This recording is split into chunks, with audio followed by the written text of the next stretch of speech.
Halo guys, ketemu lagi bersama gua Andrew di channel Bezel Time pastinya. Di video kali ini gua akan menjawab sebuah request dari subscriber yang udah langganan bertanya. Bro Win Ida, ya. Jadi biasanya Bro Win Ida ini banyak tanya, guys. Tapi kali ini beliau request. Requestnya kayak gini.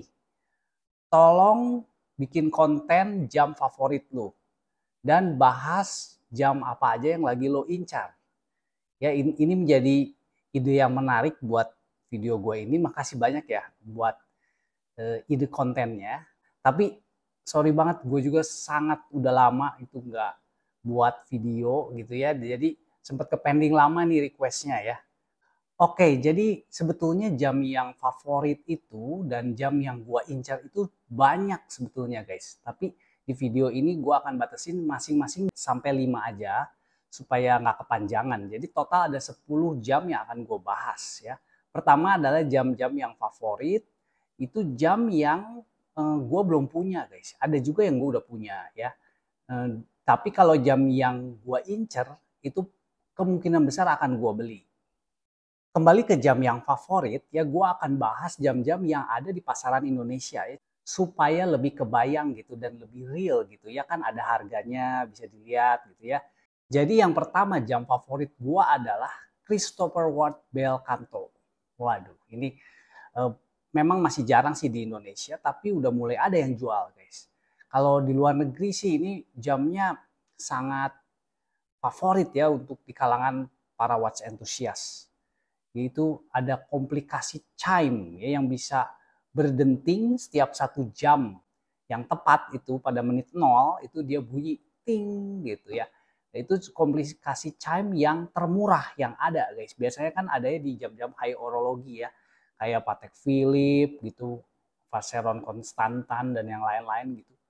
Yang harganya luar biasa mahal. Tapi ini yang paling murah dan si tampilannya juga desainnya bagus ya, skeleton tapi nggak terlalu rumit gitu skeletonnya ya, dan si penanda waktunya terpisah ada di atas ya, di subdial terpisah gitu.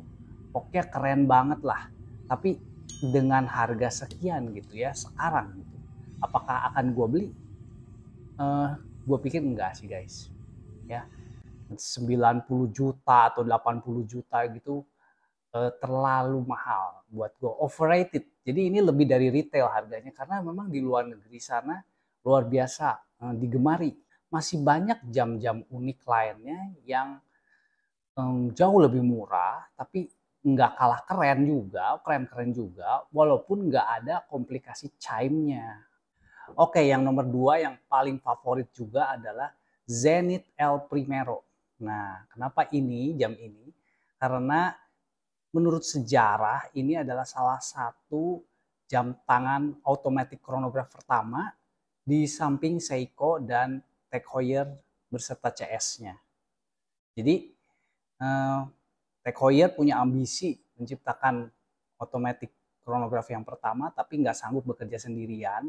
Jadi dia ngajak-ngajak brand lain kayak Breitling, Hamilton, sama Buran, dan ada juga watchmaker lain gitu bekerja sama, akhirnya jadi tuh pada tahun 1969 mengeluarkan prototipe yang pertama, tapi baru prototipe gitu. Nah kemudian apa sebulan kemudian gitu ya, bedanya hanya sedikit, Zenith ngeluarin produk yang udah jadi yang dapat dijual di pasaran gitu. Jadi mana ini yang pertama gitu, itu diperdebatkan ya. Kemudian yang ketiga baru Seiko gitu pada bulan April gitu, berapa pokoknya bedanya sedikit-sedikit gitu. Seiko terakhir di tahun yang sama juga ngeluarin tuh automatic chronograph juga. Jadi terlepas dari perdebatan itu ya, yang gua lihat di sini Zenith yang paling unggul karena mekanismenya paling tinggi spesifikasinya, si mesinnya nih, si movementnya ya. Jadi bit rate-nya paling rapat, yaitu 10 bit per second. Kalau yang lain 8 bit per second-nya itu ya. Bahkan sampai sekarang aja gitu ya.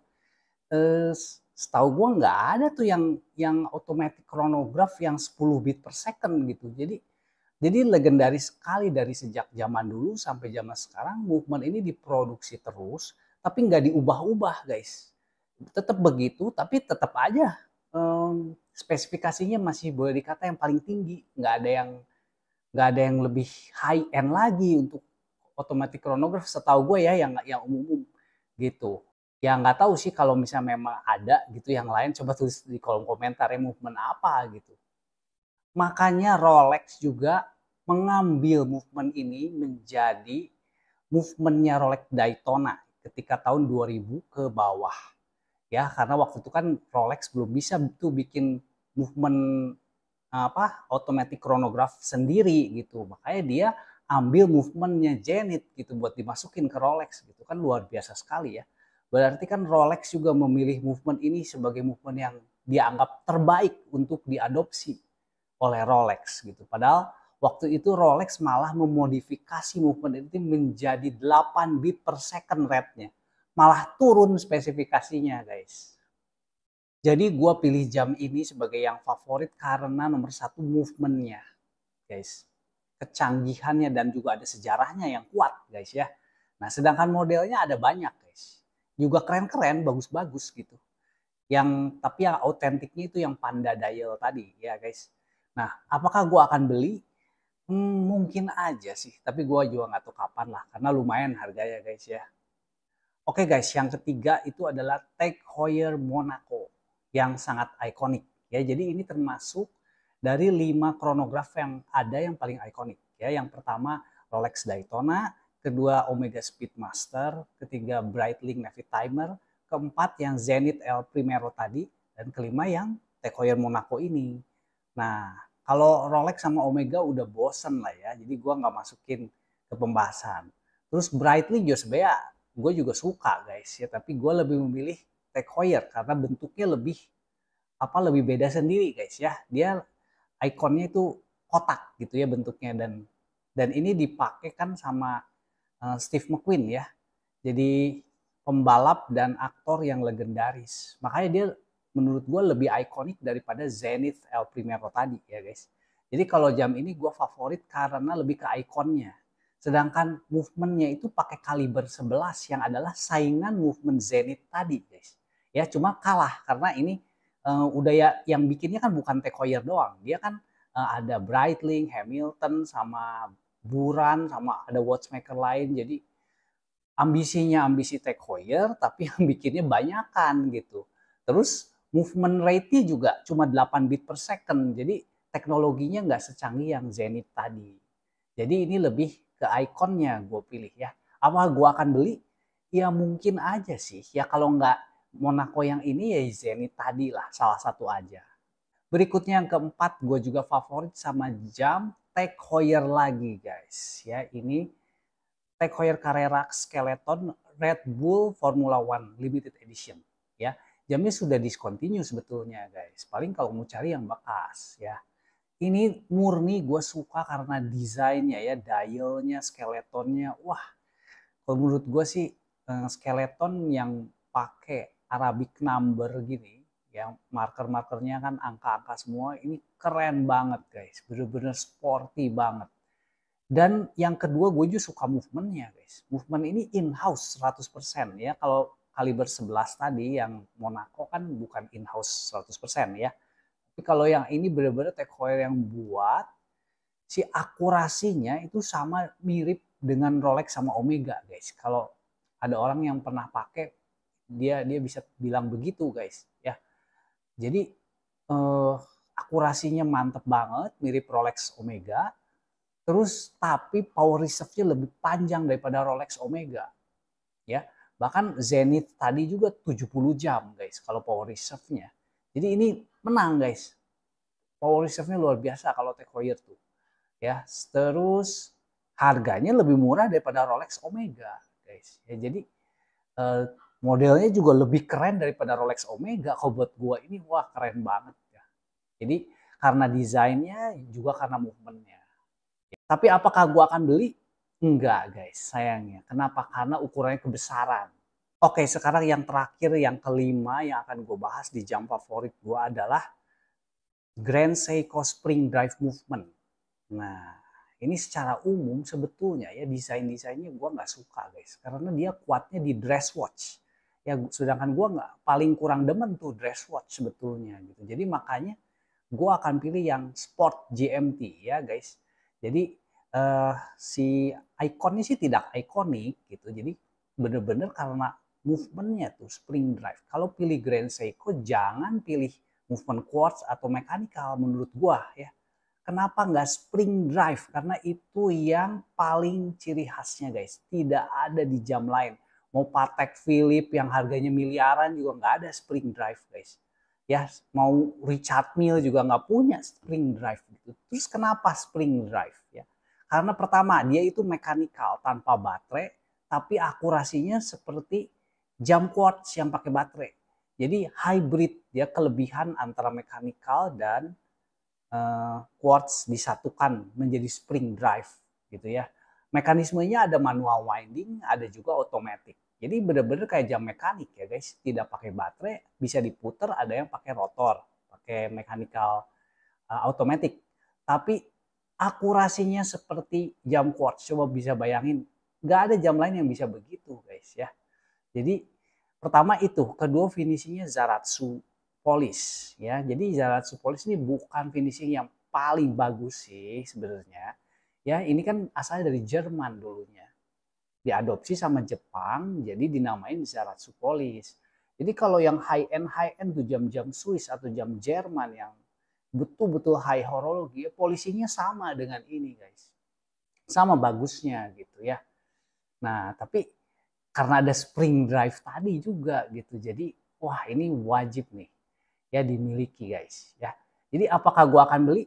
Oh, gue udah punya guys ya. Jadi gue nanti akan bikin video terpisah kapan-kapan guys. Oke, berikutnya kita akan lanjut ke jam-jam yang menjadi wishlist gue ya, yang gue udah incer, yang artinya gue akan beli untuk kedepannya buat melengkapi koleksi gue. Langsung aja yang pertama, gue akan pilih dari micro brand ya, yang harganya juga tentu jam-jam ini tidak semahal jam-jam favorit tadi ya. Dari micro brand Phibos Voyager guys ya. Kenapa gue pilih jam ini? Pertama karena komplikasi GMT yang disebut office GMT atau collar GMT gue belum punya guys ya. Kalau spring drive yang apa Grand Seiko tadi kan itu GMT, tapi true GMT si mesinnya. Sedangkan ini office GMT yang si bezelnya bisa diputar tuh ya. Jadi fungsinya beda. Jadi gue pengen punya, belum punya gue. Pertama itu ya. Kedua adalah si warnanya guys. Gue belum punya warna jam yang warna utama itu warna merah guys ya. Ya jadi gue pengen sih ngumpulin semua warna gitu ya, yang ada gitu, yang bagus-bagus ya. Gue seneng yang colorful. Terus juga gue lihat itu si marker-markernya juga unik ya. Gue belum punya tuh yang markernya unik kayak gitu. Dan si Phibos ini relatif murah harganya guys, tapi kualitasnya tuh bagus banget ya. Salah satu yang kelebihannya adalah di kristalnya guys. Kristalnya tuh ada 3 lapis anti reflektif. Jadi kelihatannya tuh mewah banget guys. Beda dengan yang sama satu lapis aja gitu. Beda, lebih kinclong gitu. Bayangannya lebih bagus gitu yang refleksinya tuh guys. Ya, jadi itu yang pertama. Yang kedua, Orient Star Avant-Garde Skeleton guys. Ya gue dari dulu suka brand Orient atau Orient Star ini karena kualitasnya bagus tapi harganya terjangkau ya. Nah kenapa skeleton? Kan bacanya susah ya guys ya. Ya gue ini baru mengerti guys kenapa skeleton gue mau pilih. Mencoba untuk memiliki skeleton karena gue punya pengalaman guys. Ya walaupun memang betul orang yang nggak punya jam skeleton itu kalau suruh baca pasti susah guys ya. Karena rumit. Nah tapi kalau yang udah punya guys, dia sudah terbiasa. Karena gue juga punya jam unik yang susah bacanya. Tapi setelah beberapa hari gue beradaptasi, gue jadi terbiasa. Jadi ya nggak susah-susah juga guys. Kalau gue udah terbiasa beberapa hari pakai bergaul gitu ya, bonding namanya. Ya bisa baca dengan cepet juga sih sebenarnya. Kan dekat, ada di tangan kita ya. Kalau misalnya jauh kita lihatnya ke samping orang pakai jam skeleton, mungkin kita nggak akan bisa tuh baca waktu. Tapi kalau ada di tangan kita, kita sudah terbiasa, ya gak susah-susah banget juga guys ya. Oke, terus kan ini ada dua pilihan ya, yang warna mayoritasnya hitam sama yang full silver ya. Nah, gue akan pilih yang silver. Kenapa? Karena detailnya lebih jelas guys.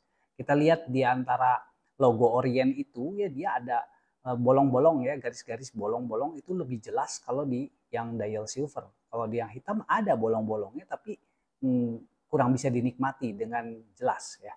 Nah, terus juga ada itu power reserve misalnya. Di sana tuh ada markernya kecil guys ya. Kalau di dial silver tuh kelihatan jelas karena markernya tulisannya warna hitam ya. Nah, kadang di dial yang hitam itu nggak gitu jelas ya, karena nggak tahu kenapa tuh nggak dibuat lebih jelas. Heran gua. Terus yang ini yang lebih jelas lagi ya guys. Ada 3 subdial kan di dial ini.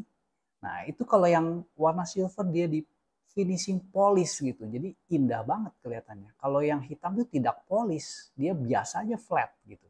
Ya. Jadi berdasarkan detail-detail itu, gua akan memilih yang silver karena lebih jelas gitu semuanya kelihatan dan lebih indah, ya. Walaupun memang kalau dari jauh dilihatnya lebih keren yang hitam, guys. Karena dia lebih kontras antara dial hitam dan marker-marker dan jarum jamnya yang ada putihnya gitu, guys ya. Jadi lebih bagus kalau dilihat dari jauh gitu. Tapi gue nggak peduli guys. Gue peduli supaya gue yang paling gue bisa nikmati yang mana ya. Bukan orang lain yang ngelihat gue lebih keren yang mana. Oke, lanjut ke yang ketiga wishlist gue adalah Seacourse Tourbillon. Nah, ini tourbillon juga satu komplikasi yang sangat canggih dari zaman dulu guys ya. Dan sangat indah. Untunglah sekarang banyak produk dari Cina untuk membuat versi murahnya. Tapi bener-bener real tourbillon gitu ya guys. Nah, kenapa gue pilih yang ini? Karena dari sekian banyak pilihan, ini termasuk diameter yang paling kecil guys. Ada sih yang 38 mm. Tapi gue gak suka dialnya guys. Terlalu polos buat gue. Sedangkan yang gue pilih ini, diameternya 40 guys ya. Tapi kebanyakan di luar sana 41 ke atas. Sedangkan ini kan dress watch tipikalnya. Kalau dress watch itu bagusnya kecil guys. Nggak bagus kalau gede-gede tuh kayak sport watch gitu. Jadi kegedean di gua. Ya. Jadi karakternya dress watchnya masih masuk untuk ukuran 40.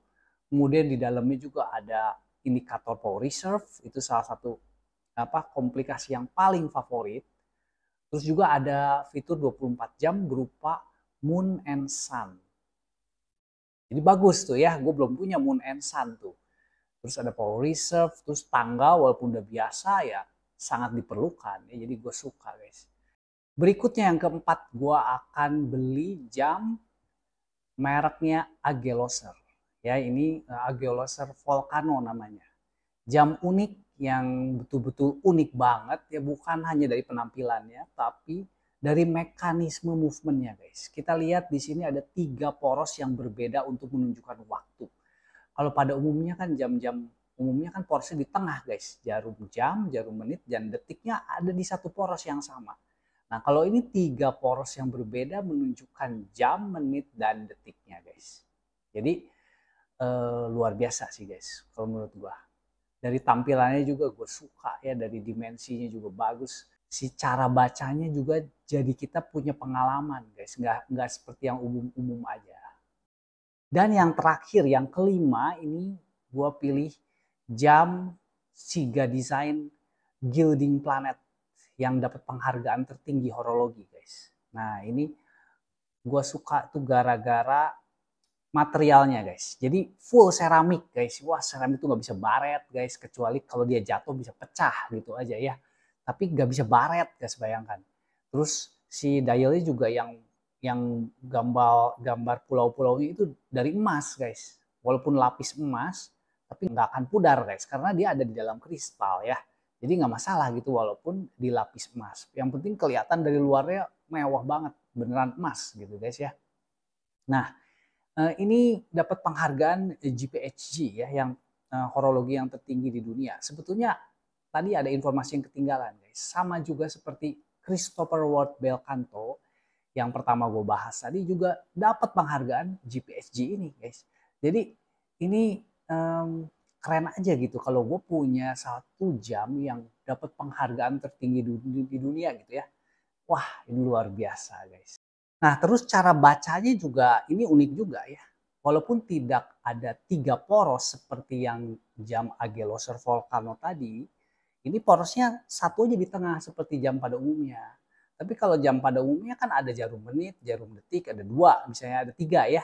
Nah, kalau ini jarum detiknya dihilangkan, tapi jarum jam dan jarum menitnya hanya ditunjuk oleh satu penunjuk waktu aja guys.